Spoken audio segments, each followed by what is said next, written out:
বাদশাহ হারুনুর রশিদ প্রশ্ন করলেন, খুব খেয়াল করে শুনবেন, আমি জান্নাতি না জাহান্নামী? আলেমরা বললেন, এটা বলার ক্ষমতা আমার নাই, আমাদের কারোই নাই। হঠাৎ করে এবার পিছন থেকে একটা 9 বছরের বালক, কয় বছরের বালক? 9 বছরের একজন বালক পিছন থেকে আওয়াজ দিয়া বলে, ও বাদশাহ, আল্লাহর মহাব্বতে আমার একটু জায়গা করে দেন। আল্লাহর মহাব্বতে যদি আমাকে একটু জায়গা করে দেন, আমি পারবো এই প্রশ্নের উত্তর দিতে, আপনি জান্নাতি না জাহান্নামী? সুবহানাল্লাহ।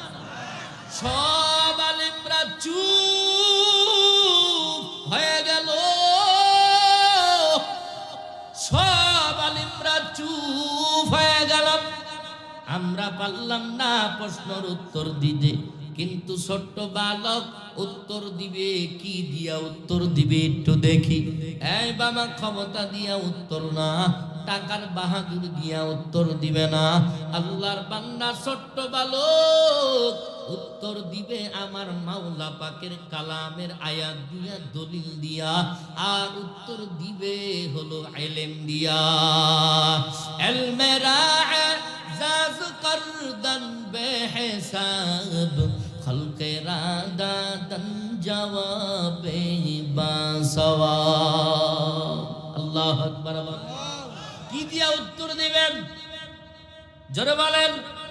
ইলম দিয়া উত্তর দিবেন। এত বড় বড় আলেম থাকার পরে যখন উত্তর দিতে পারে নাই, একজন 9 বছরের বালক উত্তর দিবে, বাদশাহ হারুনুর রশিদ জান্নাতি না জাহান্নামী? এই প্রশ্নের উত্তর শোনার জন্য সবাই আগ্রহ করে বসে আছেন।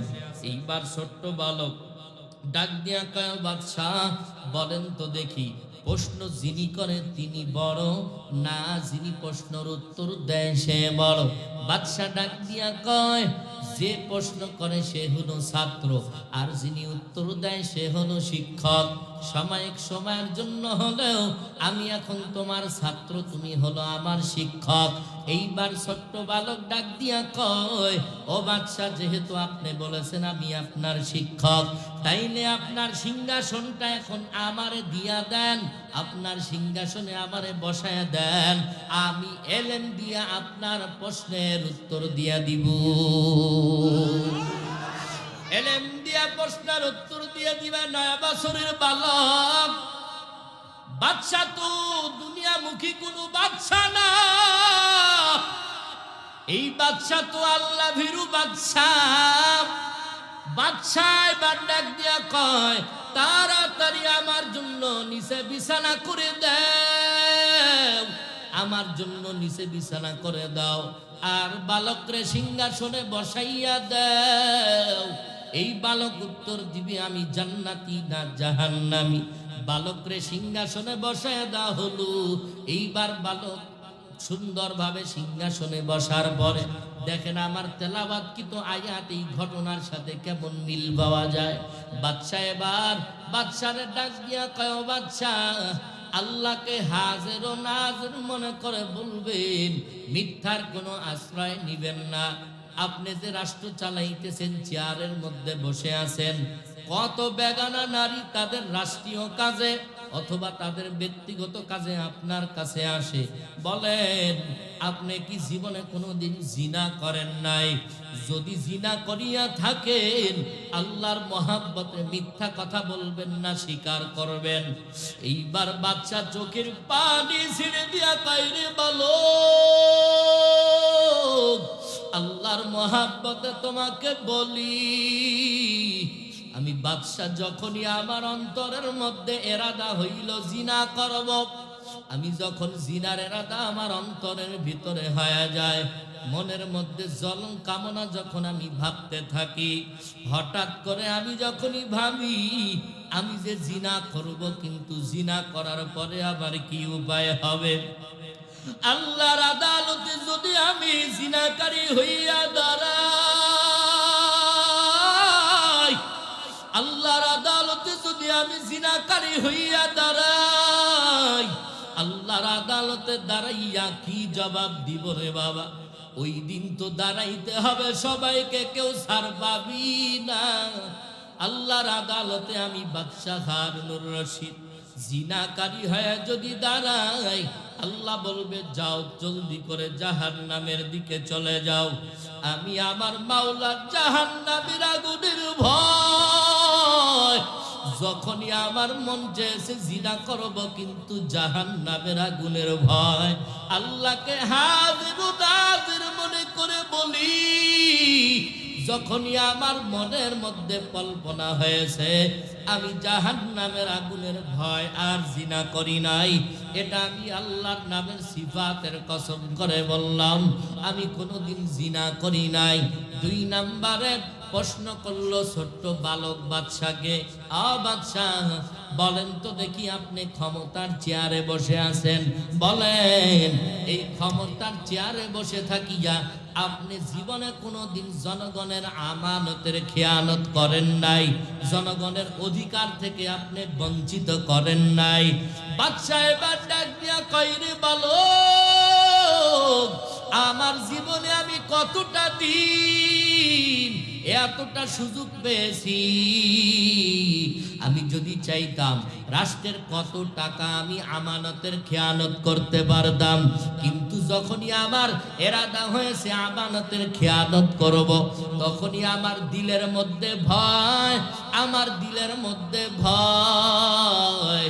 আল্লাহর আদালতে তো একদিন দাঁড়াইতে হবে, আল্লাহর আদালতে দাঁড়াইয়া আমি আমানতের খেয়ানতকারী হইয়া আল্লাহর আদালতে দাঁড়াইতে চাই না। এই জন্য আমি কোনোদিন আমানতের খেয়ানত করি নাই। ভাইরা আমার, আল্লাহর বান্দা এশার সালাত আদায় করতে যাবে। কোন সালাত? এশার সালাত আদায় করতে যাবে। নতুন জামা কাপড় পরিয়া যখন রওনা দিছে, পথের মধ্যে পিছলা ওষুধ খায়া পড়ে গেছে। যখন পড়ে গেছে কাদা পিছলা পানিতে, এরপরে আবার বাড়িতে আইসা আবার নতুন জামা কাপড় পরছে, আবার রওনা, আবার পড়ে গেছে। অন্ধকার রাত, 3 বারের বেলা যখন আসছে জামা পরতে, কারণ ও মসজিদে যাবেই, ঠিক দেখে দরওয়াজার কাছে কে যেন একজন বাতি লয়া খাড়ায় রয়েছে। আল্লাহর বান্দা জিজ্ঞাসা করে, কে তুমি? তো বলে, উত্তর পরে দিব, আমি বাতি নিয়ে খাড়ায় রয়েছি, আপনার মসজিদ পর্যন্ত নিয়ে যাব, আবার বাড়ি পর্যন্ত পৌঁছায় দিব, এরপরে উত্তর দিব। তো নামাজে গেলেন, নামাজ আদায় করলেন, এরপরে আবার বাড়ি পর্যন্ত পৌঁছায় দিলেন। পৌঁছায় দেওয়ার সময় দরওয়াজার কিনারা থেকে এবার বলতেছে, তুমি যে আমার এত বড় উপকার করলা, বলো তুমি কে? তো বলে, আমি ইবলিস। কি বলে? আমি ইবলিস। আল্লাহর বান্দা বলে, জীবনে তো শুনি নাই যে তুমি কারো উপকার করো, তো তুমি আমার এত বড় একটা উপকার করলা। ইবলিস বলে, মোটেও আমি উপকার করি নাই, আমি আসছি আমার ব্যবসার পুঁজি ঠিক রাখার জন্য। তো তোমার আবার কি ব্যবসার পুঁজি? তো বলে, আপনি প্রথমবার যখন রাস্তার মধ্যে পড়ে গেছেন, আল্লাহ আপনার জিন্দেগির ছোটখাটো গুনাহগুলো আল্লাহ মাফ করে দিয়েছে। দ্বিতীয়বার যখন আবার আসছেন, আবার পড়ে গেছেন, আল্লাহ আপনার জিন্দেগির সব গুনাহ মাফ করে দিয়েছে। আর তৃতীয়বার যদি আপনি আবার পড়তেন, তো আল্লাহ আপনার 14 গোষ্ঠীর গুনাহ সব মাফ করে দিত। অতএব আমি ইবলিস চাই না এত মানুষ জান্নাতে যাক, এত মানুষ জাহান্নামী থেকে জান্নাতে চলে যাক, এটা আমি চাই না। এজন্য আমার ব্যবসার মূল পুঁজিটা ঠিক রাখার জন্য আপনাকে আলো দিয়ে একটু সহযোগিতা করলাম, মসজিদ পর্যন্ত নিয়ে গেলাম, আবার পৌঁছায় দিলাম। তো ইবলিস হলো, এটা হলো আমাদের প্রকাশ্য দুশমন। ও যদিও ভালো উপকার করার চেষ্টা করে, মনে করতে হবে ওর ভিতরে কোনো ধান্দা আছে, ঠিক কিনা বলেন? এই জন্য অনেক যুবক ভাইয়েরা আসছেন, যারা নিয়াত করে আসছে যে আজকে বেদগাড়ি এখানে মাহফিলে যাব, কিন্তু আল্লাহর বান্দা কপাল পোড়ারা এই ময়দান পর্যন্ত আসতে পারে নাই। তারা কই আছে? তারা ওই যে দোকানপাট, কসমেটিক্সের দোকান, এরপরে আবার কিছু আল্লাহর বান্দারা সুবর্ণ সুযোগ তো বছরে একবার, মাহফিল তো হয় বছরে একবার, মহিলা প্যান্ডেল আছে না, আমার যুবক ভাইয়েরা মহিলা প্যান্ডেল তাওয়াফ করতেছে, কারণ এই সুবর্ণ সুযোগ বছরে একবার। কিছু কপাল পোড়ারা আবার এখানেও আসিয়া গুনাহ কামাই করতেছে। আল্লাহ তুমি প্রত্যেকটা যুবক ভাইদেরকে বোনদেরকে হেদায়েত দান করো, জোরে বলি আমিন। এই মাহফিলে আসা ও বসা আমাদেরকে গুনাহমুক্ত জীবন দান করেন, জোরে বলি আমিন। আমি আপনাদের সামনে পবিত্র কোরআন কারীম থেকে যে আয়াতে কারিমা তেলাওয়াত করেছি, এই আয়াতে কারিমা তেলাওয়াতের কিছু ভেঙে ভেঙে সামান্য কিছু তরজমা আমি করি, এরপরে সামন দিকে আগাই। আল্লাহ বলেন, ওয়া আম্মা মান খাফা মাকামা রাব্বিহি ওয়া নাহান নাফসা আনিল হাওয়া ফাইন্নাল জান্নাতা হিয়াল মাওয়া। আল্লাহ বলেন, আমার আদালতে দাঁড়াবার ভয় কোনো বান্দা যদি বান্দা ও বান্দি যদি গুনাহ থেকে মুখটা ফিরায় নেয়, আমি আল্লাহ ফাইন্নাল জান্নাতা হিয়াল মাওয়া, আমি আল্লাহ বিনা হিসাবে জান্নাত দিয়ে দিব। কথাটা কার? আমার কি বাপ দাদার বানানো? অতএব গুনাহ থেকে যদি আমরা মুখটা ফিরে নিই, তাহলে আল্লাহ আমাদেরকে বিনা হিসাবে জান্নাত দিয়ে দিবেন। ওয়াদাটা কার? আল্লাহ। অতএব আমরা যা গুনাহ করেছি আজ থেকে তওবা করব, আর জীবনে গুনাহ করব না। আল্লাহ তুমি আমাদেরকে হেদায়েত দান করো। আল্লাহ ভিন্ন আয়াতে এই আদম সন্তানের জন্য, আদম জাতির জন্য, এই আদম সন্তানদের জন্য আল্লাহ বলছেন, ওয়ালাকাদ কাররামনা বানি আদম ওয়া হামালনাহুম ফিল বাররি ওয়াল বাহরি। আল্লাহ এই আয়াতের মধ্যে বলছেন, ওয়ালাকাদ কাররামনা বানি আদম ওয়া হামালনাহুম ফিল বাররি ওয়াল বাহরি। আল্লাহ এই আয়াতের মধ্যে বলছেন যে আদম সন্তানকে আমি অবশ্যই সম্মানী করে বানিয়েছি। সুবহানাল্লাহ। সম্মানী করে বানাইছেন, শুধু এখানেই না, মিনাত তাইয়্যিবাত ওয়া রাযাকনাহুম মিনাত তাইয়্যিবাতি। আল্লাহ তাআলা একের পর এক বুঝায় বলতেছেন, আমি এদেরকে সম্মানীয় করেছি এবং আমি আল্লাহ এদেরকে উত্তম রিজিকও দান করেছি। সুবহানাল্লাহ। ভিন্ন আয়াতে আল্লাহ বলছেন, লাকাদ খালাকনাল ইনসানা ফি আহসানি তাকওয়িম। আমি আল্লাহ এই আদম সন্তানদেরকে উত্তম চেহারার অধিকারী বানায় দিয়েছি। যেই সুন্দর চেহারা আর ভিন্ন কোনো মাখলুককে আল্লাহ দেন নাই। খুব ভালো করে বুঝবেন, আল্লাহ কিন্তু আমাদের এই আদম সন্তানদের প্রশংসা করছে এবং আল্লাহ বয়ান করছে। কোথায়? কোরআনের ভিতরে আল্লাহ বয়ান করলেন যে আমি এদেরকে সম্মানী করে বানাইছি, এবং আল্লাহ বললেন যে আমি এদেরকে উত্তম চেহারার অধিকারী বানাইছি। সম্মানী করেছেন, চেহারাও ভালো দিয়েছেন। এবার আল্লাহ ভিন্ন আয়াতে কি বলেন, ওয়ালাকাদ যারানা লিজাহান্নামা কাসীরাম মিনাল জিন্নি ওয়াল ইনস লাহুম কুলুবুল লা ইয়াফকাহুনা বিহা ওয়া লাহুম আ'য়ুনুন লা ইউবসিরুনা বিহা ওয়া লাহুম আযানুন লা ইয়াসমাউনা বিহা উলাইকা কাল আনআমি বাল হুম আদাল উলাইকা হুমুল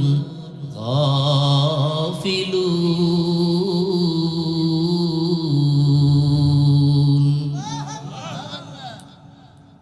আল্লাহ বললেন, এই আদম সন্তানের প্রশংসা আমি আল্লাহ করলাম। এই আদম সন্তানকে আমি আল্লাহ এত দামি বানিয়েছি। এরপরে আমি আল্লাহ বললাম, এদের চেহারার ভিতরে আমি উত্তম চেহারা এদেরকে দান করেছি। কিন্তু আমি আল্লাহ ভিন্ন এই আয়াতের মধ্যে আমি বললাম, ওয়ালাকাদ যারানা লিজাহান্নামা কাসীরাম মিনাল জিন্নি ওয়াল ইনসি লাহুম কুলুবুল লা ইয়াফকাহুনা বিহা। অধিকাংশ মানুষ ও জিনকে আমি আল্লাহ জাহান্নামে দিব, তার কারণ হলো আমি আল্লাহ এদেরকে যে অন্তর দিয়েছি, এ অন্তর দিয়া তারা উদ্বাহিত হয় না, কোনো কিছু চিন্তা ভাবেও না। আমি আল্লাহ এদেরকে কান দিয়েছি, কান দিয়া শুনে না। আমি আল্লাহ এদেরকে চোখ দিয়েছি, চোখ দিয়া দেখে না। কি দেখে না? চোখ দিয়া ভালো কিছু দেখে না। কান দিয়েছি, ভালো কিছু শুনে না, বরং সেই কানটারে তারা নাপাক বানাইতে বানাইতে বানাইতে বানাইতে এত পর্যায়ে চূড়ান্তময় হয়ে গেল, যেই কান দ্বারা এখন মুয়াজ্জিনের আজানটাও শুনতে আর ভালো লাগে না। কানটা বড় নাপাক বানিয়ে দিল। এই জন্যই তো আমি আল্লাহ এদের প্রশংসা করতে গিয়ে আমি বলেছি, এই দুনিয়ার মানুষ, আমি আল্লাহ তো এই আদম সন্তানের প্রশংসা করেছি। আবার আমি আল্লাহ এই আদম সন্তানকে আমি আল্লাহ বলে দিয়েছি যে অধিকাংশ মানুষগুলা জিন ও মানুষ জাহান্নামে যাবে। এর কারণ আমি মাওলা এই আয়াতের মধ্যেই বলে দিলাম, উলাইকা কাল আনআম বাল হুম আদল, উলাইকা হুমুল গাফিলুন। এই মানুষগুলা আবার কেমন হবে? এই মানুষগুলা গুনাহ করতে করতে করতে করতে আল্লাহর সাথে নাফরমানি ও যুবক, এই মানুষগুলাই আল্লাহর সাথে নাফরমানি করতে করতে এমন দরওয়াজায় পৌঁছাইয়া যাবে, এই মানুষগুলাই আবার গুনাহ করতে করতে এরা চতুষ্পদ জন্তুর চাইতেও বড় খারাপ। কারণ গরু ছাগলের ভিতরে আমার আল্লাহ আকল দেন নাই, জ্ঞান দেন নাই। আমার আল্লাহ তো জ্ঞান দিয়েছেন, আকল দিয়েছেন একমাত্র মানুষ। আর এই মানুষগুলা গরু ছাগলের মতো তো গুনাহ করে না, আরো বেশি মারাত্মক কেমন গুনার দরওয়াজায় চলে যায়। আল্লাহ বলেন এরা চতুষ্পদ জন্তুর চাইতেও বড় খারাপ তখন হয়ে যায়। উলাইকা কাল আনআম, এরা চতুষ্পদ জন্তুর চাইতেও বড় খারাপ। এই মানুষগুলা, এই আল্লাহর বান্দারা ভালো করে বুঝো আল্লাহ কি বলেছে। আল্লাহ এদিকে বললেন, আল্লাহ বললেন এদেরকে আমি সম্মানী করে বানাইলাম। আল্লাহ এদেরকে বললেন উত্তম চেহারার অধিকারী বানায়া দিলেন। আবার আমার আল্লাহ এই আয়াতের মধ্যে বললেন চতুষ্পদ জন্তুর চাইতেও বড় খারাপ। কোন মানুষগুলা চতুষ্পদ জন্তুর চাইতে বড় খারাপ? আল্লাহর কসম করে বলি, কোন মানুষকে আমি টার্গেট করে বলবো না রে যুবক। কোন রাজনীতির বক্তা, কোন রাজনৈতিক পক্ষ হইয়া আমি এখানে আসি নাই। মূল আমার হলো ইসলাম, মূল হলো আমার ইসলাম। ইসলামকে সামনে রাখিয়া মাথার মুকুট বানাইয়া আমি আজকে বলে যাই, এই মানুষগুলা কারা খারাপ? শুধু মনে করো যে সুদ খাইলে বড় খারাপ, বলে না না, মিথ্যা বললেই খারাপ হয়ে গেল। না না, মানুষগুলা মিথ্যা বলবে, সুদ খাবে, এগুলো তো গুনাহ আছে। কিন্তু যেই মানুষটা একাই হাজার হাজার মানুষকে পরিচালনা করবে, দায়িত্ব নিবে, দায়িত্ব দেওয়া হবে, এই মানুষগুলাকে, ভালো মানুষকে যোগ্য জায়গায় না বসাইয়া একজন বাজে লম্পট মানুষকে বসাবার জন্য ওই ভালো চেয়ারে বসায় দেয় মাত্র 500 টাকার বিনিময়ে। কথা বলো ঠিক না বে ঠিক? আমি কি কোনো দলের নাম নিছি, কোনো রাজনীতি কথা বলছি? এটা হলো আমানত, ঠিক কিনা বলেন? কেমন? আচ্ছা বলেন তো, একটা মুরগি কিনতে গেলে 800 থেকে 1000 টাকা লাগে, লাগে কি লাগে না? একটা ছাগল কিনতে গেলে কত লাগে? 10 থেকে 15,000, একটু আর একটু ভালো কিনলে 20,000। একটা গরু কিনতে গেলে 1 থেকে 1.5 লাখ, যদি ভালো মানের গরু নেন। কিন্তু এই মানুষ এত প্রশংসা আল্লাহ করলেন, এই মানুষ কেন আবার চতুষ্পদ জন্তুর মতো খারাপ হয় কেন দেখেন? এই মানুষগুলা, ওরে একটা মুরগি কিনতে গেলে 800 থেকে 1000 টাকা লাগে, একটা ছাগল কিনতে গেলে 10 থেকে 15,000 টাকা লাগে, একটা গরু কিনতে গেলে 1 থেকে 1.5 লাখ টাকা লাগে। আর তুই মানুষ, বনি আদম সন্তান, আদম সন্তান, সর্বোচ্চ দামি আশরাফুল মাখলুকাত, একটা মুরগি কিনতে গেলে যদি 1000 টাকা লাগে, তুই মানুষ 500 টাকায় বিক্রি হও কেমনি? কথা কন ঠিক না ঠিক? কারণ এই নাপাক না খাইলে তো হয় না। ভোটের আগের রাত 500 টাকায় 10 জায়গা খায়া লইছে। এই নাপাক যদি খান, আর এই নাপাক খাইয়া আল্লাহর কাছে দোয়া করেন যে আল্লাহ আমাদের কপালে শান্তি দাও, পশ্চিমকালেও শান্তি আসবে না, আগে তুই ভালো হনি খারাপ। তোর কাছ থেকে 500 টাকা খাইছে না, তোর কাছ থেকে 5000 টাকা যতদিন ওসুল না হবে, তোর পিছন ওই নেতা ছাড়বে না। কি কথা ভুল বললাম? আমি কিন্তু কোনো রাজনৈতিক বক্তব্যের দিকে যাব না, কারণ মানুষ খারাপ কেন আমি এটা বুঝাইতেছি। তাহলে মুরগির চাইতে ওই বড় খারাপ? মুরগির দাম 1000, ওই বিক্রি হইল 500, কথা কন ঠিক কিনা? একটা ছাগলের চাইতে তুই বড় খারাপ, কারণ একটা ছাগলের দাম 10 থেকে 15,000, আর তুই বিক্রি হোস 500 টাকায়। তুই আদম সন্তান, আশরাফুল মাখলুকাত হইয়া তুই বিক্রি হও 500 টাকায়। ওরে ছাগলের দাম যদি হয় 15,000, তুই কেমনে 500 টাকায় বিক্রি হও নিমো খারাপ? একটা গরু যদি বিক্রি হয় 1 থেকে 1.5 লাখ, তাইলে তুই গরুর চাইতে তোর দাম তুই কমায় দিলি। গরু বিক্রি হয় 1 থেকে 1.5 লাখ, তুই বিক্রি হও 500 টাকায়। আল্লাহ তুমি আমাদেরকে বুঝার এবং কি আমাদেরকে সঠিকভাবে আমল করার তৌফিক দান করো, জোরে বলি আমিন। আজ আমার সোনার বাংলাদেশের যুবক, কত আমার যুবক ভাই স্কুলে পড়ে, কলেজে পড়ে, ওরে এখন তো আমার কওমিয়া মাদ্রাসা, বড় আফসোস নিয়ে বলতে হয়, যেখানেই বড় আদব, যেই জায়গায় গোনা আদবের জায়গা, ওই আদবের জায়গা গুলাতেও আজকে এমন রাজনীতি ঢুকে গেল। ছাত্র ওস্তাদকে দেখলে বড় মহাব্বত, ওস্তাদ যেই জায়গায় দিয়া হাঁটে ছাত্র ওই জায়গা দিয়া যায় না। ওস্তাদ যদি গাড়ির উপরে থাকে, ছাত্র যদি কখনো হেঁটেও যায়, কখন ওস্তাদ পার হয়ে যাবে সালাম দিব, এরপরে আগাবো। এত আদব আমাদের কওমিয়া মাদ্রাসায়। কিন্তু আজকে আমার সোনার দেশের কিছু যুবকের চরিত্র দেখিয়া এই নোংরা রাজনীতি কিছুটা ঢুকে গেল আমার কওমিয়া মাদ্রাসায়। আমি ভুল যদি বলি আমারে ধরায়া দেন। অনেক আগে হাটাজারিতে এই যে আন্দোলনের পরে ছাত্র গ্রুপিং কইরা কয় এই ওস্তাদরে রাখমু ওরে রাখমু না, আন্দোলন শুরু হয়ে গেছে। এই নাপাক আন্দোলন, আন্দোলন করতে হবে। আন্দোলন কোন কোন পর্যায়ে ছাত্রদের জন্য জায়েজ আর না জায়েজ এটাও আমাদের বুঝতে হবে, কথা বলেন ঠিক কি না? কিন্তু আমাদের কওমিয়া মাদ্রাসা তো সর্বোচ্চ ধৈর্য এবং আদবওয়ালা, আদববান মানুষ বানানোর একজন ফ্যাক্টরি।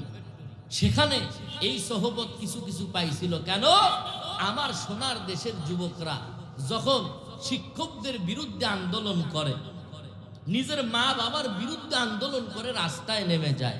আন্দোলন করতে হবে কোন কোন ব্যাপারে, কোন কোন কাজে, তোমরা তো মাসালাই জানো না, কথা বলেন ঠিক কিনা? অতএব কিছু হইলেই শুধু শিক্ষকের বিরুদ্ধে আন্দোলন। আল্লাহ তুমি আমাদেরকে হেদায়েত দান করো, জোরে বলিয়া আমিন। সোনার যুবক ভাইদেরকে নসিহাত, স্কুলে পড়ো, কলেজে পড়ো, তুমি পড়ো, কিন্তু আজকে তুমি তোমার নিজের ক্রেডিটকে বাড়াবার জন্য কেন তোমার সোনার জীবনটারে ধ্বংস করবারে ভাই? আজকে তুমি বই খাতা থুইয়া হাতের সোনার কলমটা নাকিয়া আজকে তুমি ক্লাস 8-এ পড়ো, 9-এ পড়ো, তুমি কেন নেতার পিছনে ঘুরবা? ক্ষমতা লাগলে কোন সময় যদি আল্লাহ সম্মান দেয়, ক্ষমতা লাগে না, এমপি হওয়া লাগে না, মন্ত্রী হওয়া লাগে না, মিনিস্টার হওয়া লাগে না, আল্লাহ যদি কবুল করে নেয়, আমি দল মত নির্বিশেষে উচ্চ আওয়াজে বলতে চাই, সারা দুনিয়ার মানুষের বিবেককে নাড়া দিয়া গেল, বুঝায় গেল তুমিও একজন যুবক, ওই আমার আল্লাহর বান্দাও একজন যুবক। এমপি হওয়া লাগে নাই, মন্ত্রী হওয়া লাগে নাই। কত বড় বড় টাকাওয়ালারা তাকে কেনার জন্য তৈয়ার, এরপরেও কিনতে পারে নাই, কারণ ঈমানি শক্তি তার ভিতরে। আল্লাহর বান্দা, তুমিও যুবক, তুমিও একজন কলেজের স্টুডেন্ট, উনিও একজন কলেজের স্টুডেন্ট ছিল, ভার্সিটিতে লেখাপড়া শেষ, এরপরে রাজনীতির ময়দানে আসছে। পরিবারটা ছিল হাফেজে কোরআনের পরিবার, নিজেও ছিল হাফেজ। এরপরে আন্দোলনের সময় যখন রাস্তায় দাঁড়ায় গেল, আল্লাহর বান্দা সারা জাতিকে দেখাইয়া দিয়া গেল, জালেমের কাছে বুকটা পেতে দিবি, মাথা বুলেটের সামনে আগাইয়া দিবি, এরপরও জালেমের সামনে মাথা নত করবি না। এমন একজন আল্লাহর বান্দা ছিল, যে আল্লাহর বান্দাটার নাম হলো, আমি আগেই বলেছি কেউ রাজনীতির মধ্যে নিবেন না, আল্লাহর বান্দা শরীফ ওসমান হাদি। দেখা গেল বুলেটের সামনে মাথা নত করে দিলাম, কিন্তু কোন জালেমের কাছে মাথা নত করলাম না। তুমিও ছাত্র, তুমিও যুবক, ওইও যুবক, বলেন তো সে এমপি হয়েছিল? আমি আগেই বলেছি কেউ রাজনীতি প্রেক্ষাপটে নিবেন না। মন্ত্রী হয়েছিল? হয় নাই তো, একটু দাঁড়াবার আশা নিছিল, কিন্তু আল্লাহ হায়াত রাখে নাই। কিন্তু তার পিছনে কত টাকাওয়ালা ঘুরছে। তুমি যুবক রাস্তা দিয়া ঘুরো, অস্ত্র নিয়ে ঘুরো, মানুষের দোকানে যাও দোকান চাঁদাবাজি করার জন্য, আর ওই আল্লাহর বান্দা যাইতেছে মানুষ পকেটের ভিতরে টাকা দিয়ে দিতেছে। কথা বলেন ঠিক কিনা? তুমি মানুষের গলায় ছুরি ধরার জন্য অস্ত্র তৈয়ার, আর ও হেঁটে যায় মানুষের টাকা দেয়। তুমি তোমার নিজের সম্মানটাকে বাড়াবার জন্য তুমি আজকে নেতার পিছনে ঘুরো, আর ওই আল্লাহর বান্দা নেতার পিছনে ঘুরা লাগে নাই। সে আল্লাহর বান্দা আল্লাহকে ভালোবেসে দ্বীনের মহাব্বতে সামনে আগায়, দুনিয়ার সব মানুষ তাকে ভালোবাসে। কথা বলেন ঠিক কিনা? এটার জন্য, এটা বলার কারণ একটাই, এই যুবক, তুমি কেন আজকে লেখাপড়া ছাড়িয়া তুমি নেতার পিছনে ঘুরো? তুমি কেন আজকে কলম ছাড়িয়া তুমি নোংরা রাজনীতির পিছনে আগাও? তুমি কেন আজকে মা বাবাকে আঘাত করে তুমি তোমার নেতাকে খুশি করতে চাও? আল্লাহর নবী কি বলে শোনেন। আল্লাহর নবী বলেন, ক্বালান নবিয়্যু সাল্লাল্লাহু আলাইহি ওয়াসাল্লাম, লা তাআতা লি মাখলুকিন ফি মা'সিয়াতিল খালিক। আল্লাহকে বেজার করিয়া, আল্লাহর আদেশকে অমান্য করিয়া যদি কোনো ভিন্ন কোনো মাখলুককে রাজি খুশি করতে চাও, আল্লাহকে বেজার করিয়া ভিন্ন কোনো মাখলুককে খুশি করা হারাম। আল্লাহকে বেজার করিয়া তোমার স্ত্রীকে খুশি করা হারাম। আল্লাহকে নারাজ করিয়া তুমি তোমার ছেলেকে খুশি করা হারাম।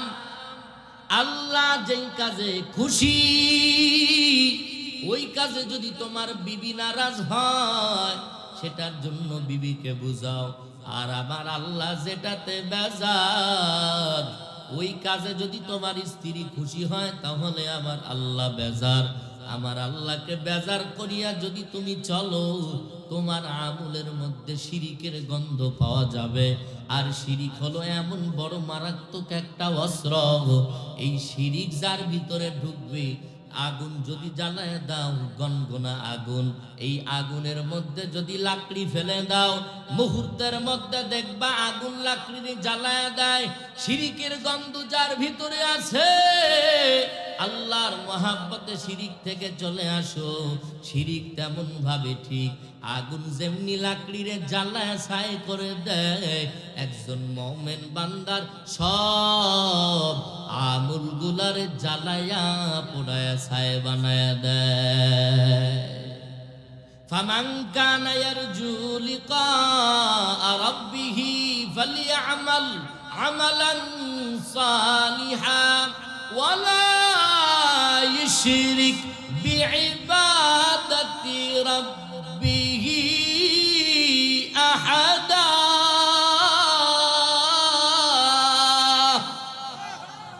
আল্লাহ তাআলা বলেন ওয়া মাই শিরিক বিল্লাহি ফাকাদ দাল্লা দালালান বাঈদা ওয়া মাই শিরিক বিল্লাহ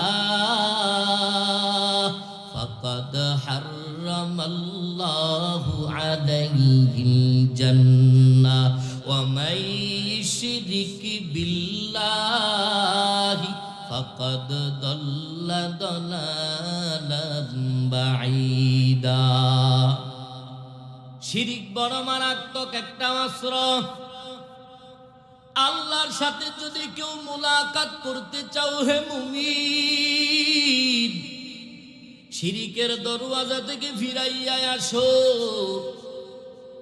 আমি আগে বলেছিলাম আমার বয়ান আমি শুধু আল্লাহর দয়ার দিকে একটু আগাইতেছি, তেলাওয়াত কিন্তু আয়াতের দিকে সামন দিকে এবার আগাবো। আল্লাহ যে আল্লাহ আমাদেরকে রিজিক দেয়, যে আল্লাহ আমাদেরকে খানা দেয়, ওই আল্লাহ আগেও যেমন ছিলেন ওই আল্লাহ এখনো তেমন আছেন। আল্লাহ তো হুয়াল হাইয়ুল কাইয়্যুম। আল্লাহ আগেও যা ছিলেন এখনো তা আছেন। আল্লাহ আগের থেকে বেশি শক্তিবান হয়ে গেছে ব্যাপারটা এমন না। আবার আমার আল্লাহ আগের চাইতে বড় দুর্বল হয়ে গেছে ব্যাপারটাও এমন না। আল্লাহ আগেও যা ছিলেন এখনো তাই আছে। আমার আল্লাহ হলো চিরঞ্জীব। মুমিনের দল, যে আল্লাহ আমাদেরকে খানা দেয়, আমাদেরকে রিজিক দেন, ওই আল্লাহ একজন বিধর্মীকেও আবার আল্লাহ খানা দেন। যে নামাজ পড়ে তাকেও আমার আল্লাহ খানা দেয়। যে 5 ওয়াক্ত সালাত মসজিদে জামাতের সহিত আদায় করে আমার আল্লাহ তারেও খানা দেয়। আর যে ভুলেও আমার আল্লাহরে ডাকে না আমার আল্লাহও তারে খানা দেয়। মুমিন বান্দা যেই গাছের ফল খায় আমার আল্লাহ ঠিক বেঈমানকেও সেই গাছের ফল খাওয়ায়। ওরে আল্লাহর বান্দারা, ঈমানওয়ালা যেই নদীর মাছ খায় আমার আল্লাহ বেঈমানকেও সেই নদীর মাছ খাওয়ায়। আমার আল্লাহ রাগ হইয়া কখনো বেঈমানদের খানা বন্ধ করে নাই। আল্লাহর কসম করে বলিও যুবক, আল্লাহ যদি নারাজ হইয়া একটা মুহূর্তের জন্য যদি আমার আল্লাহ অক্সিজেন বন্ধ করে দিত, এই দুনিয়ার জমিনে কত টাকাওয়ালা বাহাদুর, এই দুনিয়ার জমিনে কত ক্ষমতাওয়ালা কেউ দুনিয়ার জমিনে টিকতে পারে। ঠাস ঠাস খাস করে জমিনের মধ্যে পড়িয়া যাইতি আর আল্লাহকে বলতি ও দয়ার মালিক, ও আল্লাহ তুমি আমার একটু অক্সিজেন দাও, ও আল্লাহ ভুল করে ফেলেছি মাফ করে দাও। আল্লাহর কাছে কান্নাকাটি করতি আর চাইতি। হসপিটালের বেডে যদি একটু শুইতি দেখতি ঘন্টায় ঘন্টায় কত বিল উঠত। অক্সিজেন নামক যে অক্সিজেন খাও, বাতাস খাও, এই অক্সিজেনের জন্য কত বিল উঠত। আল্লাহ শুধু আমাদেরকে না, যত প্রাণী আমার আল্লাহ দুনিয়ার জমিনের মধ্যে রাখছেন সব প্রাণীরা আমার আল্লাহ খানা দেয়। বিশ্বাস হয়নি? এই জোরে আওয়াজ দিয়া বলো হয়নি? সাগরের বুকে ওই অত বড় নীল ত্রিমির, কত বড় বড় মাছ, যেই সাগরের ভিতরে ওই জায়গায় আমার আল্লাহ খানা দেয়। বিজ্ঞানিকরা গবেষণা করে বলেন একটা তিমি মাছের দৈনন্দিন খাবারের প্রত্যেক দিন তালিকায় 1000 কেজি চিংড়ি মাছ কে খাওয়ায়? ওখানে সাগরের তলদেশে কে রিজিক দেয়? এরে বান্দা একটু বালিশে মাথা লাগাইয়া চিন্তা করবি, আমার আল্লাহ আমাদেরকে এত মহাব্বত করেন, কিন্তু আমার আল্লাহ খানার দিক দিয়েও আমাদেরকে বড় দুর্বল বানাইলেন, চলাফেরার দিক দিয়েও আমার আল্লাহ আমাদেরকে এত দুর্বল বানাইলেন। এরে বাবা একটু তাকাইয়া দেখ, বনের ভিতরে কত বড় বড় প্রাণী আমার আল্লাহ রাখছেন। হাতিরে আমার আল্লাহ কেমন ভাবে সাজায় রাখলেন। এরে আদম সন্তান, একটু যদি নিজে প্রশ্ন করো রে বাবা, ওই হাতিরে যদি আক্রমণ করার জন্য যদি তোমার আমার মতো 10 জন যুবক যদি আগায় যাও, হাতির সাথে লড়াই করতে পারবা না। একটা পায়ের নিচে পড়লে চেপা লাইগা যাইবা, তোমার আর অস্তিত্বই থাকবে না। কিন্তু এই হাতিটা আমার মতো তোমার মতো 3.5 হাত বডির মানুষ, একজন আল্লাহর বান্দা হাতির পিঠের উপরে উঠিয়া যদি বলে হাতি ডানে যা তো ডানে যায়, যদি বলে বামে যা তো বামে যায়। 5 টাকার নোট নেয় না, 10 টাকার নোট ছাড়া ধরে না। সব আমার আল্লাহ এদেরকে, আমার আল্লাহ আশরাফুল মাখলুকাতের গোলাম বানাইয়া দিছেন। আল্লাহ বলেন, ও বান্দা চিন্তা করে তাকাইয়া দেখবি, দুনিয়ার সব মাখলুককে আমি আল্লাহ এই আদম সন্তানের গোলাম বানায় দিলাম। আর আমি আল্লাহ একমাত্র, আমি তোদের রব, আমি হলাম তোদের আল্লাহ, তোরা হলি আমার গোলাম। এই জন্য একমাত্র ইবাদত করবি, গোলামি করবি আমি আল্লাহর। চিৎকার মেরে বলা যাবে কি সুবহানাল্লাহ। এজন্য নামাজ পড়বো, ইবাদত করব, হজ করব, যাকাত দিব, কাকে খুশি করার জন্য বলেন? ইন্না সালাতি ওয়া নুসুকি ওয়া মাহইয়ায়া ওয়া মামাতি লিল্লাহি রাব্বিল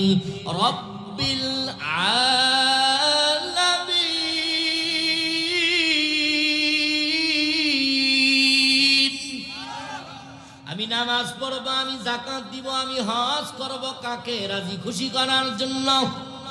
এরে আল্লাহর বান্দা ভালো করে বুঝো, আমরা নামাজ পড়বো, আমরা যাকাত দিব আল্লাহকে রাজি খুশি করার জন্য।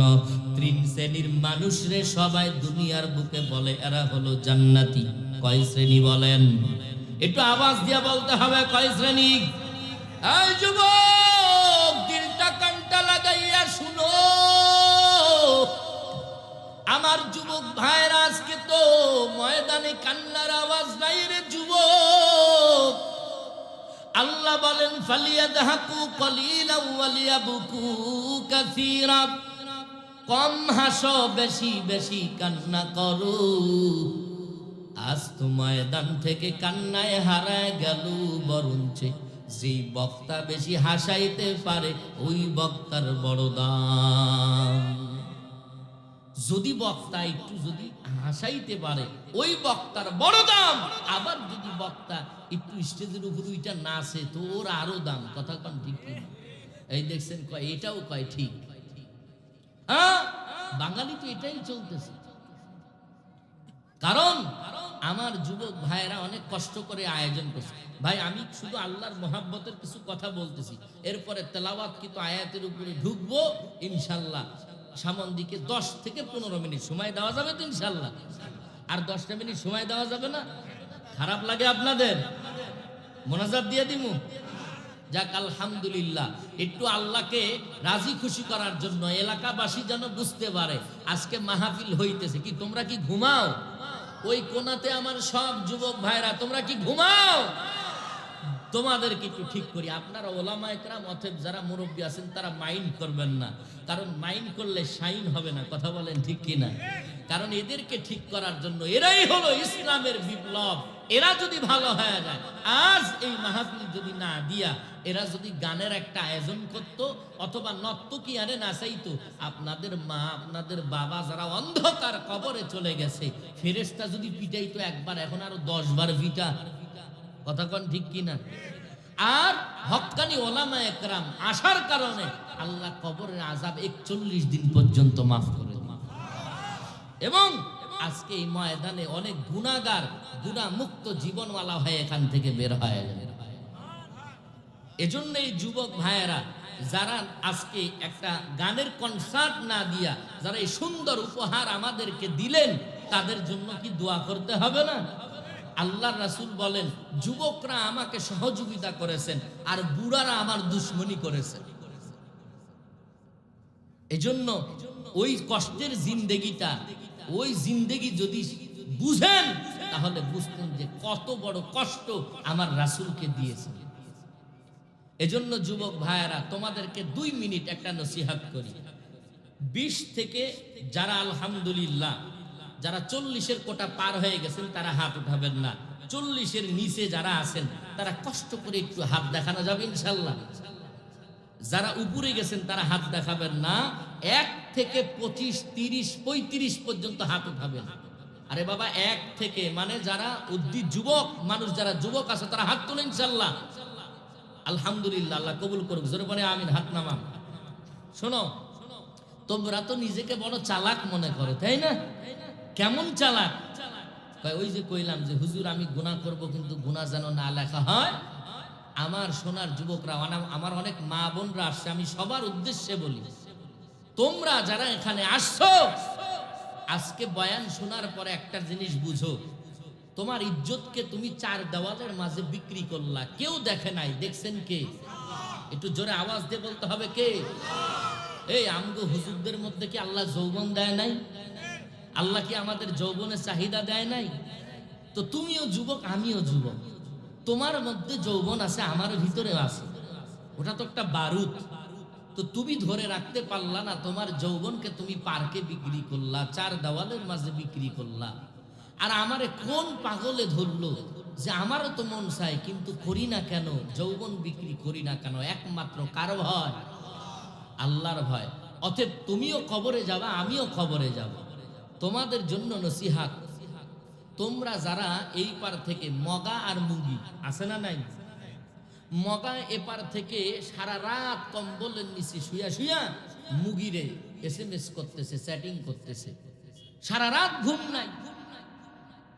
মা কয় কি ব্যাপার, তুই ঘুমাবি না? কয় আম্মা একটু জিকির করতেছি, আমল করতেছি, বয়ান শুনে আসছি না। কিন্তু এই মগায় কার লগে কথা কয়? মুগির লগে। বলেন, বিবাহের আগে কোন মহিলার হাত ধরা জায়েজ আছে? বিবাহের আগে কোন মহিলাকে জড়ায়া ধরা জায়েজ আছে? বিবাহের আগে গুনাহ নিয়া কোন মহিলার কথা খারাপ ধারণা করে শোনা শ্রবণ করা জায়েজ আছে? তাহলে তুমি যুবক সারা রাত একটা বেগানা নারীর সাথে কথা বলো, বলো তোমার কানের জিনা হয় কি হয় না?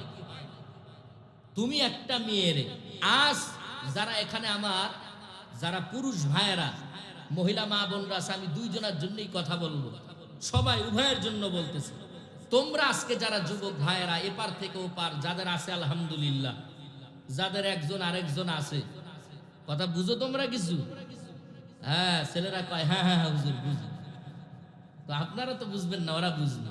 তো যাদের একজন আছে বলবা, দেখো আজকে জুবাইর ভাই বলেছে, উনি তো একজন আলেম মানুষ, মিথ্যা তো বলবে না, কথা বলেন ঠিক কিনা?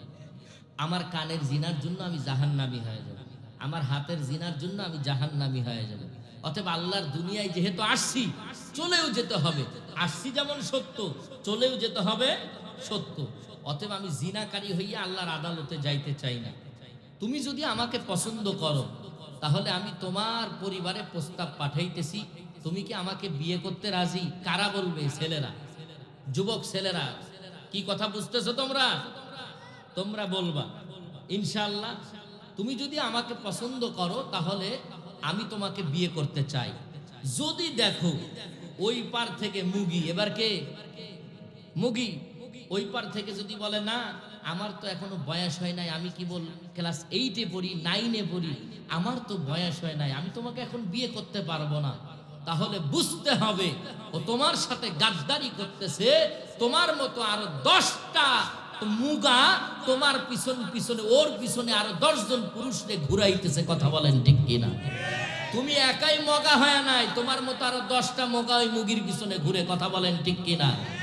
অতএব বিয়ে যখন করতে চাইলে, যখন সে বলে আমার বয়স হয় নাই, আমার লেখাপড়া জিন্দেগি, তো যেহেতু তোমার বয়স হয় নাই, তো তুমি তোমার বয়স যে হয়তো হয় নাই, তুমি স্কুল থেকে তুমি কেন পার্কে যায় প্রেম করো? তোমার যেহেতু বয়স হয় নাই, তুমি কোচিং থেকে কেন আলাদা হইয়া মায়ের ফোন দিয়া বলো আজকে স্পেশাল ক্লাস আছে, তোমার কেন রমনা পার্কের কিনারায় দেখা যায়? চিল্লায় বলো ঠিক না ঠিক? তো যারা বিবাহের আগে তোমার সাথে রমনা পার্কে যায় প্রেম করতে পারে, ও কোনোদিন সতীত্ববান নারী হতে পারে না। কথা বলেন ঠিক কিনা? মহিলা মা বোনদেরকে আমি বলবো, যারা বোন, অনুরোধ, তুমি আমার বোন, আমি জুবায়ের আহমদের যেমন একটা বোন আছে, তুমিও আমার একজন বোন, তুমিও আজকে প্রস্তাব দিবা, এই ছেলে তুমি কি আমাকে পছন্দ করো? কারণ বিবাহ তো ফরজ কাজ। কথা বলেন ঠিক কিনা? বিবাহের কাজ যেহেতু ফরজ কাজ, আমার বোনরা আজকে তোমাদের এই মগাগুলারে বলবা। কাদেরকে? মগাগুলারে বলবা, এই তুমি কি আমারে পছন্দ করো? যদি পছন্দ করো তাহলে আমার পরিবারে তুই বিয়ের প্রস্তাব পাঠা। যদি দেখো এই মগা বলতেছে না আমার চাকরি নাই, আমার এখনো ইনকামের কোনো রাস্তা নাই, তাহলে বোন তুমি মনে করে রাখবা, এই মগা শুধু তুমি একা মুগিরে ঘুরাইতেছে না, ও আরো 10টা মুগিরে তার পিছনে ঘুরাইতেছে। কথা বলেন ঠিক কিনা? কারণ এর চরিত্র যেমন, তোমারও চরিত্র তেমন। বাসর রাইতে ঢুইকে আসসালামু আলাইকুম, সালামটা তো ঠিক মতো দেবে, আসসালামু আলাইকুম, কথা বলেন ঠিক কিনা? বিবিরে কয়, বিবি আমি আপনারে পাইয়া অনেক ধন্য, আলহামদুলিল্লাহ, আমার জীবনে এতদিন অপেক্ষা করছিলাম আপনার মতো একটা সুন্দরী নারী পাওয়ার জন্য। এইবার বিবিও মনে মনে কয়, তুই তো জানিস না, তুই তো কি চালাক, তুই যে কেমন শিয়ানা, আমিও তোর ঘরে আসছি, আরো 10 জনের লগে বেড শেয়ার করে তোর ঘরে আমি আসছি। নাউজুবিল্লাহ কর। কারণ তোর চরিত্র যেমন হবে, তোর চরিত্র যদি তুই 5 জায়গায় বিক্রি করো, এই যুবক অনুরোধ কসম করে বলি, তোর চরিত্র যদি তুই 5 জায়গায় বিক্রি করো গোপনে, কেউ দেখে নাই, দেখছেন কে? মান্দা গাছ লাগায়া যদি আল্লাহর কাছে দোয়া করো, আল্লাহ এই মান্দা গাছে 10 কেজি আম দাও, দিবেনি? আল্লাহ এই মান্দা গাছে তুমি বড় বড় কাঁঠাল দাও, দিবেনি? মান্দা গাছ লাগায়া যদি সৌদি আরব থেকে বড় হুজুর আইনাও যদি দোয়া করো যে এখানে মিষ্টি আম দাও, দিবে আল্লাহ?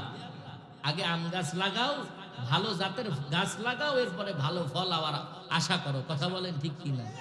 তো তোর চরিত্র যদি নাপাক হয়ে যায়, তুমি তোমার ইজ্জতটারে বিক্রি করিয়া তুমি বিবির কাছে যাইয়া মহা সাধু পণ্ডিত সাজতেছো, তুমি যেই শিয়ানা, তোমার বিবি, এটা আল্লাহর পক্ষ থেকে যদি তওবা না করো, তোমার ইজ্জতকে যদি তুমি 5 জায়গায় বিক্রি করে থাকো, মনে করেছো কেউ জানবে না, তোমার বিবি যেই তোমাকে আল্লাহ যেই বিবি দান করবেন, সে আরো 10 জায়গায় তার ইজ্জত বিক্রি করে তোর ঘাড়ে উঠবে। কথা বলেন ঠিক কিনা?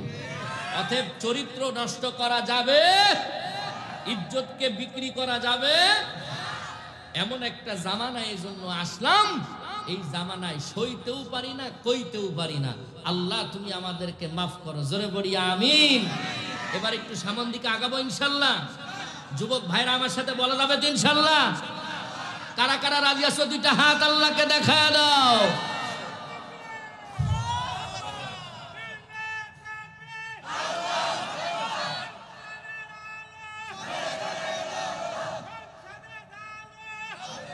মারহাবা, হাত নামান। আল্লাহু আকবার। ভাইরা আমার, এমন একটা জামানায় আসলাম, যেই জামানায় বলতেও পারি না, সইতেও পারি না। কথা বলো ঠিক না বেঠিক?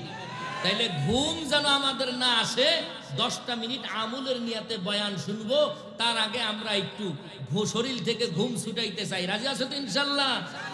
আমি মাঝে সাঝে দেখি কুলিন রোড, বিশ্ব রোড, ঢাকার রোডে মাহফিল তো হয় প্রত্যেকটা জায়গায়। আমার যুবক ভাইয়েরা তোমাদেরকে 2টা জিনিস ধ্বংস করতেছে। এক, গজবের হুন্ডা। চিনোনি তোমরা? এই যে হুন্ডা জোরে জোরে চালায়, মাঝে সাঝে আমার প্রাইভেট কারের সামনে দিয়া এমন ভাবে বাউলি মারে, আমি তো বললাম যে আল্লাহ এ তো মারা গেল, কিন্তু আবার দেখি ব্যাঙ্গের মতো লাফ দিয়ে উঠে দৌড় মারে। তাইলে এই সমস্ত যুবক ন্যাংটা বলাপান আছে না নাই? হুন্ডা বেশি জোরে চালানো যাবে না, সর্বোচ্চ গতি 40, সর্বোচ্চ যদি বেশি জোরে প্রয়োজন 50, এর বেশিতে গেলে বিপদ আছে। কথা কন ঠিক কিনা?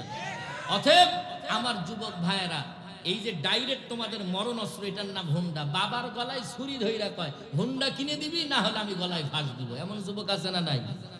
তাইলে এই গজবের হুন্ডা আমাদের ডাইরেক্ট মরণ অস্ত্র। দুই, আমাদের যেটা ইনডাইরেক্ট গোপন অস্ত্র, সেটার নাম হলো মোবাইল। সেটার নামটা কি? মোবাইল। এই মোবাইলের গজব থেকে আল্লাহ আমাদেরকে হেফাজত করুক, জোরে বলি আমিন।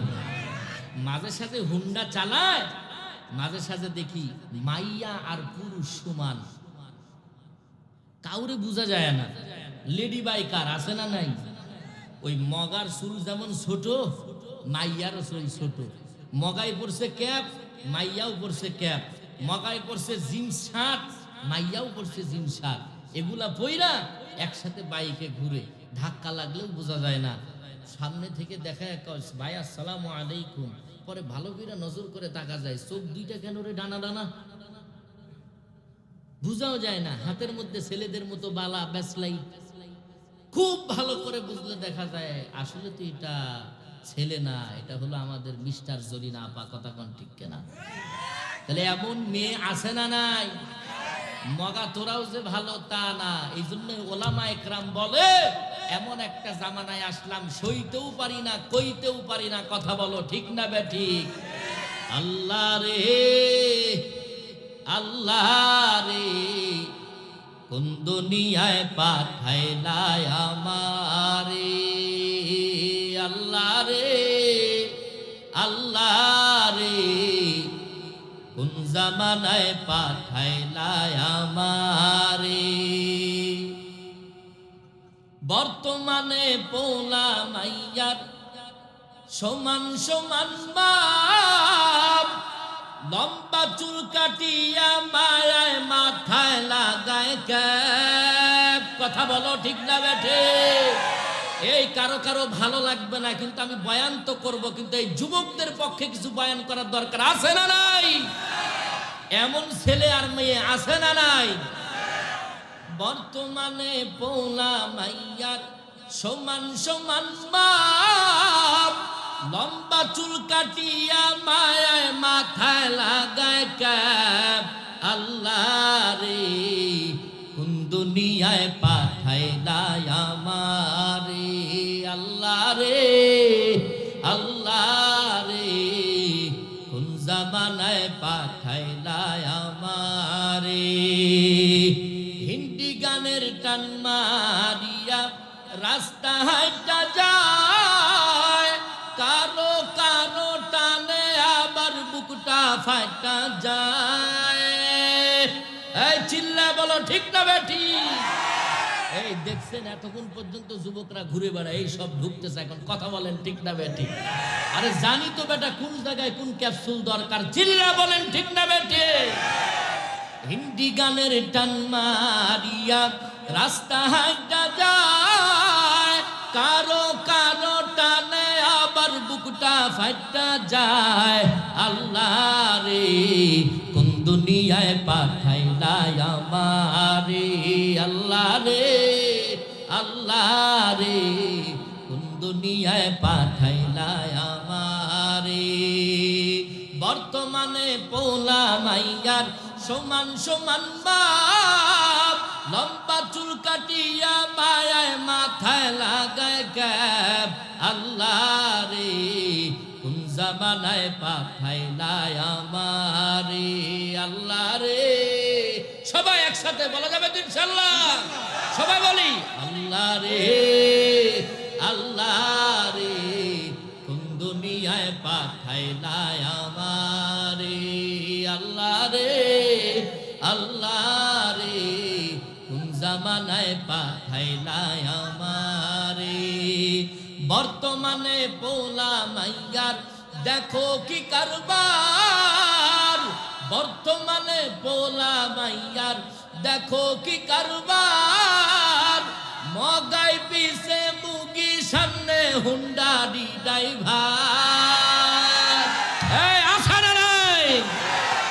একটা যদি মিথ্যা বলে থাকি, জিব্বার হিসাব দিতে হবে আল্লাহর আদালতে। কথা বলেন ঠিক কিনা?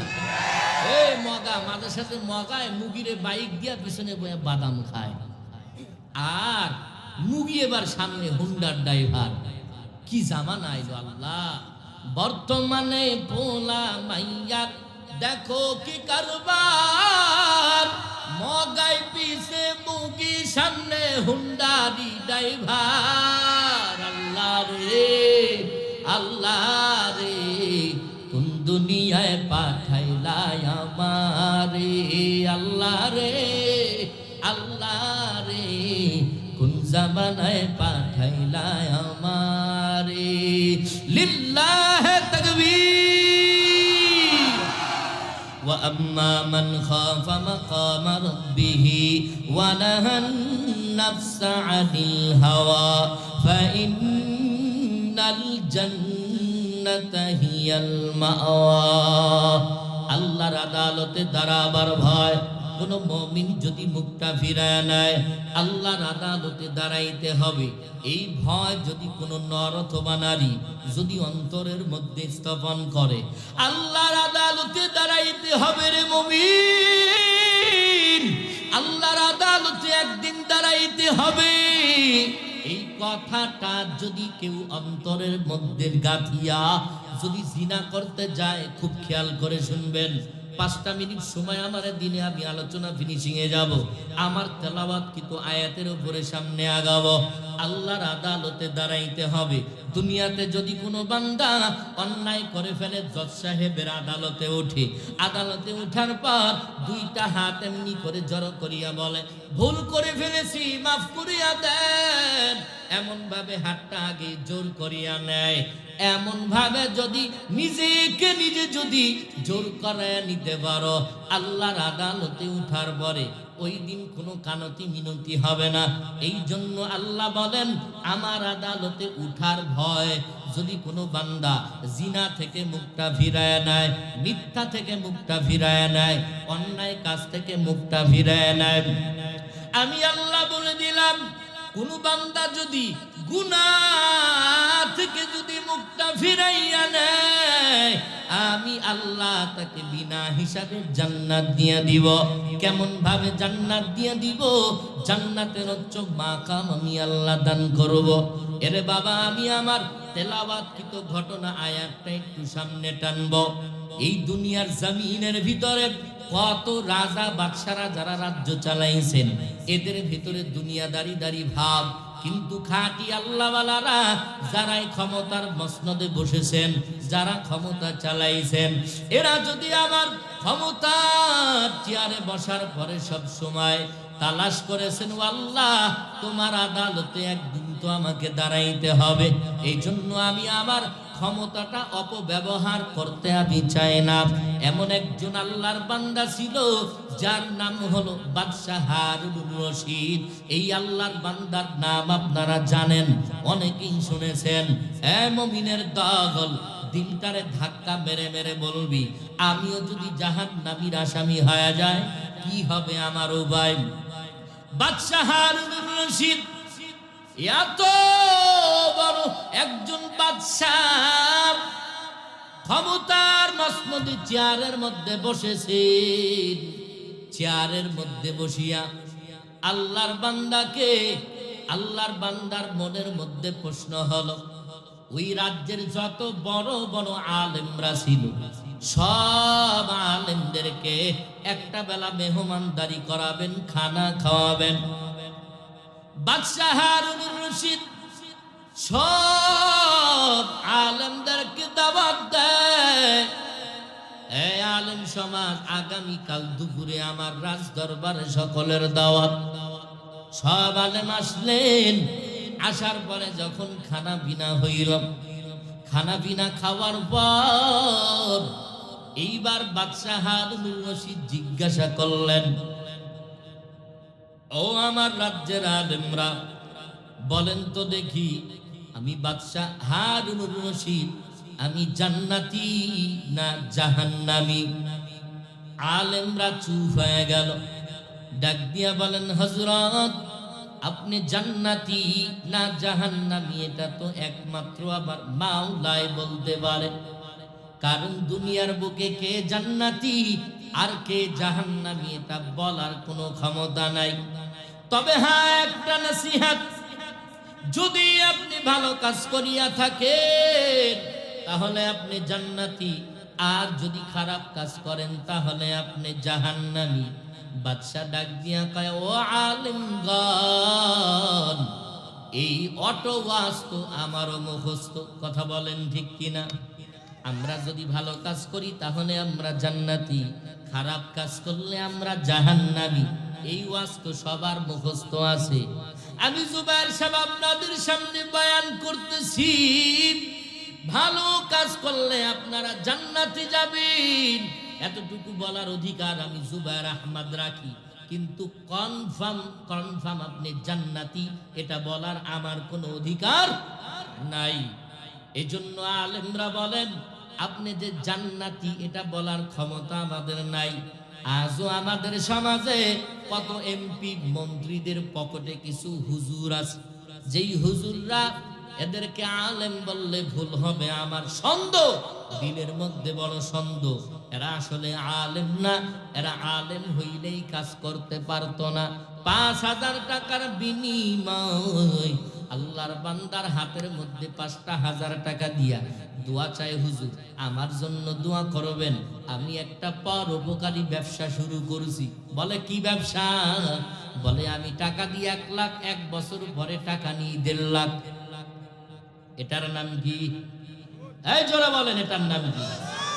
কিন্তু আমি হুজুর মানুষের তো উপকার করতেছি, ক্ষতি তো করি নাই। মানুষের আমি টাকা দিয়ে 1 বছর পরে টাকা নিই 1.5 লাখ, 50,000 টাকা মুনাফা। হুজুর এই জন্য আমার জন্য দোয়া করবেন। এই সুদের খাতায় নাম লেখাবার পরে হুজুরের কাছে দোয়া চায়, আর হুজুর 2টা হাত তুলে বলে, আল্লাহ আমার নেতা বড় ভালো মানুষ, সেবা শুরু করেছে, তুমি আমার নেতাকে কবুল করে নাও। ওই সমস্ত আলেমদের জাহান্নাম ছাড়া কোনো গতি নাই। চিল্লা বলেন ঠিক না বেঠি? 5,000 টাকার বিনিময়ে যদি ফতোয়া উল্টে যায় রে মুমিন। কিন্তু ওই সময়ের আলেমরা, এরা তো আল্লাহ ভীরু ছিল, আল্লাহকে ভয় করে। এরা তো টাকার বিনিময়ে উল্টাবে না, এরা তো আমার আল্লাহকে বড় ভয় করে। আল্লাহকে ভয় করে মানে হলো, আল্লাহ কি আমার ভয়ঙ্কর? বলে না না, আল্লাহ ভয়ঙ্কর না, বরঞ্চ আমার মাওলার বানানো জাহান্নামের আগুন বড় ভয়ঙ্কর। বাদশাহ হারুনুর রশিদ প্রশ্ন করলেন, খুব খেয়াল করে শুনবেন, আমি জান্নাতি না জাহান্নামী?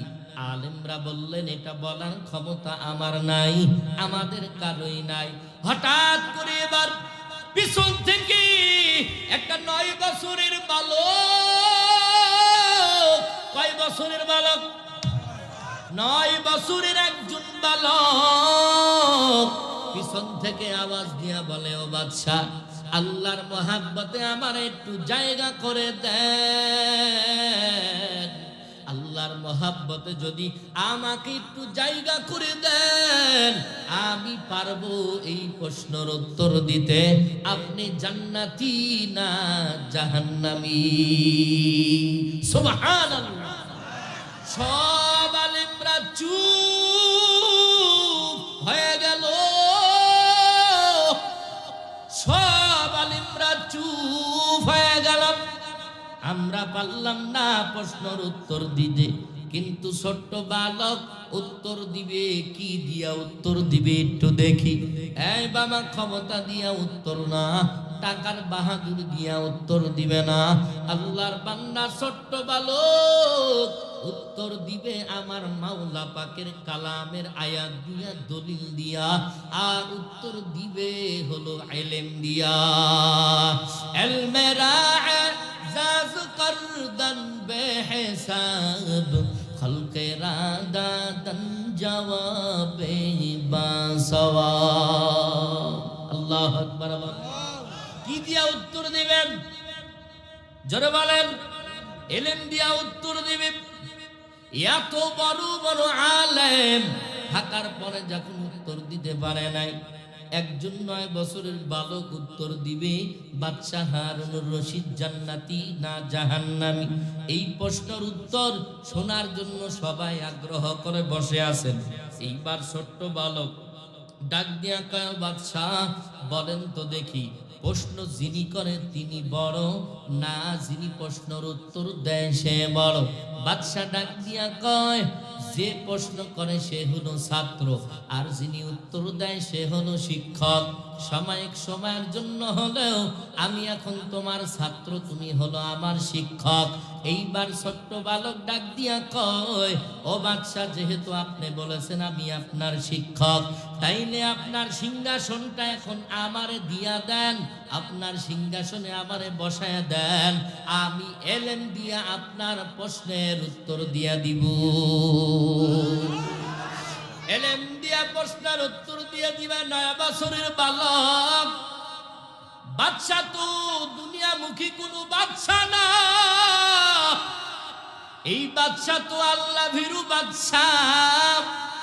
বাদশাহ এবার ডাক দিয়া কয়, তাড়াতাড়ি আমার জন্য নিচে বিছানা করে দাও, আমার জন্য নিচে বিছানা করে দাও, আর বালকরে সিংহাসনে বসাইয়া দাও।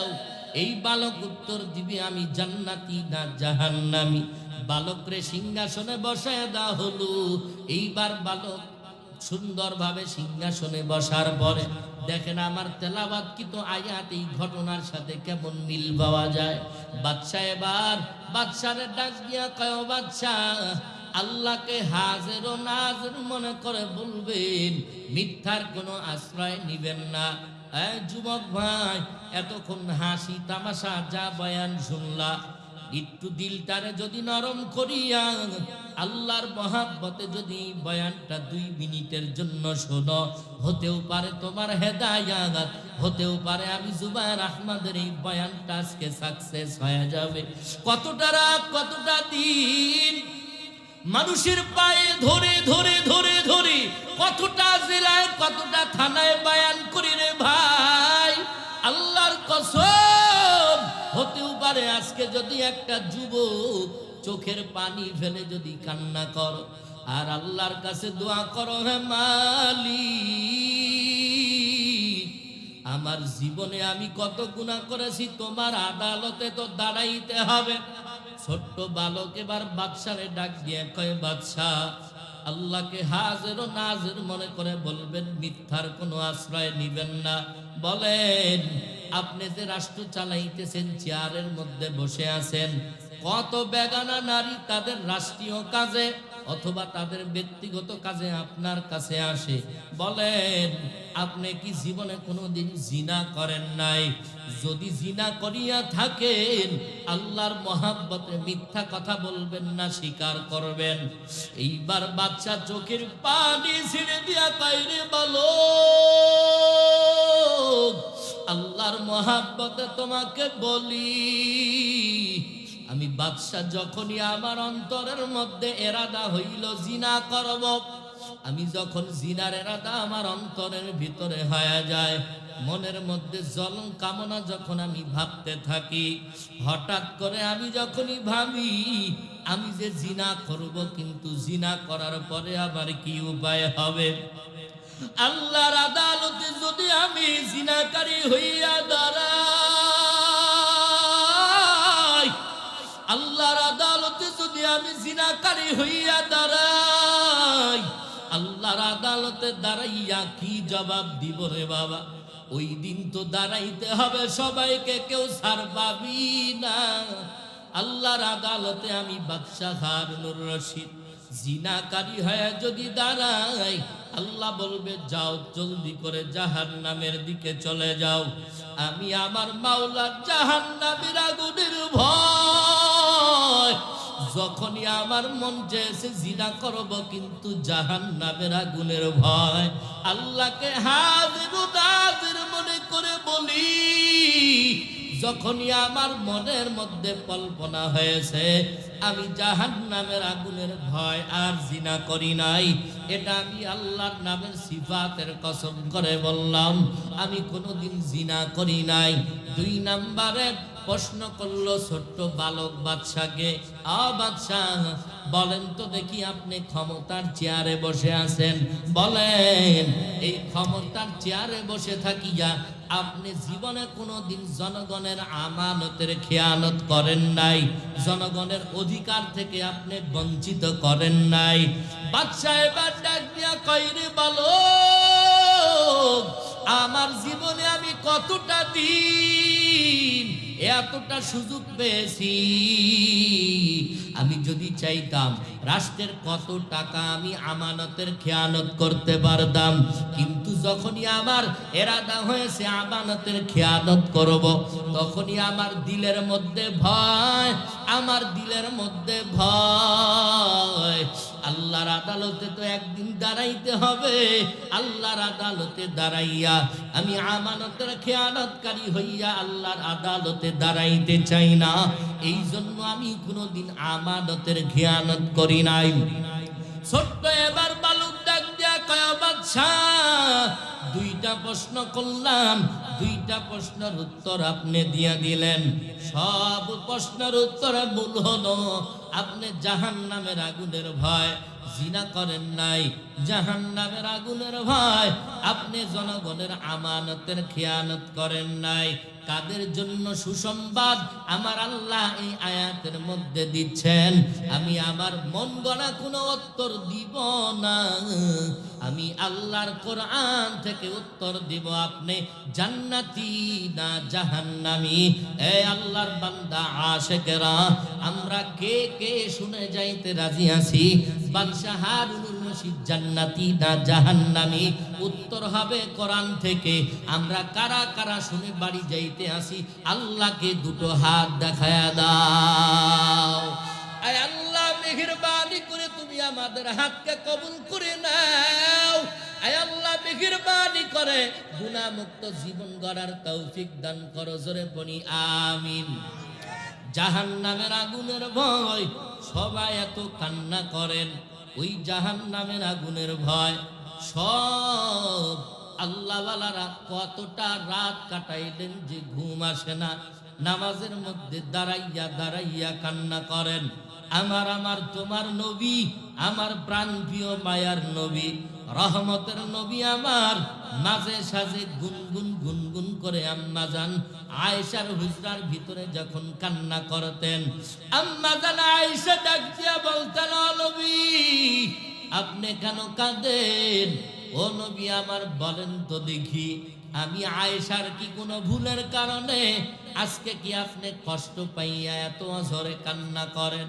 রহমতের নবী ডাক দিয়ে বলেন, রে আয়েশা, আমি তোমার জন্য কাঁদি না, আমি কাঁদি তুমি কি জানো? ওরে আমি নবীর জীবনটা বড় দুঃখের জীবন, আমার জীবনটা সুখের জীবন না। ওই আমার বিবি খাদিজা আমার দুঃখের দিনের আমার প্রাণ প্রিয় বিবি ছিল।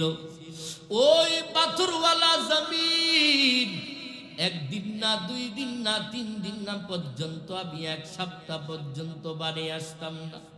আমার বিবি খাদিজা আমার জন্য রাস্তা নিয়ে জঙ্গলওয়ালা জমিন বেরিয়ে, পাথরওয়ালা জমিন বেরিয়ে আমার জন্য নাস্তা নিয়ে হাজির হয়ে যায়। ও আয়েশা তুমি কি জানো, ওই আমার বিবি খাদিজা আমি যখন এতদিন পরে বাড়ির দরওয়াজায় এসে সালাম দিতাম, সালাম দেওয়া মাত্রই দরওয়াজা খুলে যাইতো।